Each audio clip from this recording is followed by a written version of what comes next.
What a wonderful problem this is. We're evaluating trig functions of any angle.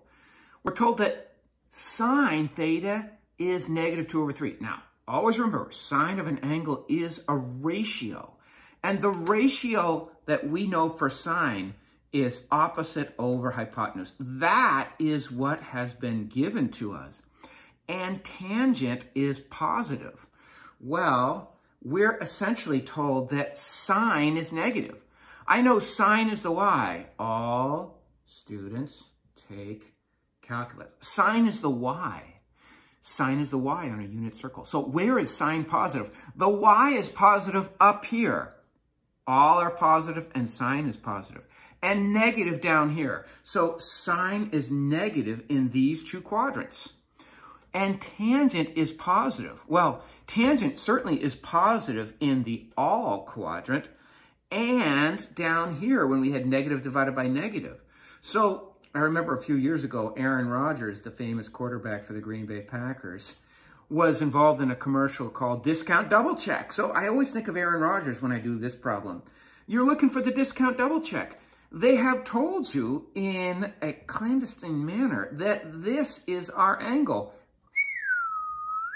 It's a third quadrant angle between 180 degrees and 270 degrees, or we could say between pi and 3 pi over 2 in radians. Look at the size of that monster angle. It's bending back on itself. It's more than just an obtuse angle. It's a monster obtuse angle.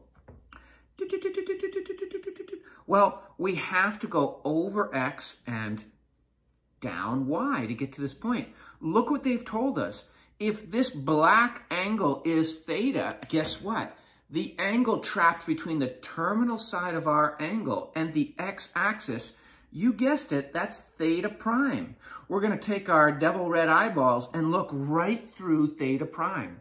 They've told us that opposite over hypotenuse is -2/3. That's what they've told us, all right? Well, let's find that third side. That third side is x squared plus -2 squared equals 3 squared. So x squared plus 4 equals 9. Subtract 4 from both sides. X squared equals 5. So x is equal to plus or minus the square root of 5, if you know your algebra. Well, look at the picture. Is this going to be plus root 5 or minus root 5 for the x? You guessed it. It will be minus root 5 along this right triangle because we're going from 0, 0, and we're going to the left. That's why I'm choosing the correct root, the negative root. So you've got to be careful with these negatives and positives. So we're asked to find cosine of this angle. Take your eyeballs and look through the reference angle. We're using the small acute reference angle to get the trig ratios for the monster obtuse quadrant 3 angle. That's a key concept. We use reference angle theta prime to find the ratios for the theta. Cosine of this angle is adjacent over hypotenuse, or -5/3. And cotangent of this angle, the other question we had, was adjacent. If I look through my reference angle, adjacent over opposite is -5/-2. Negative divided by negative is positive. So I've got my two answers there.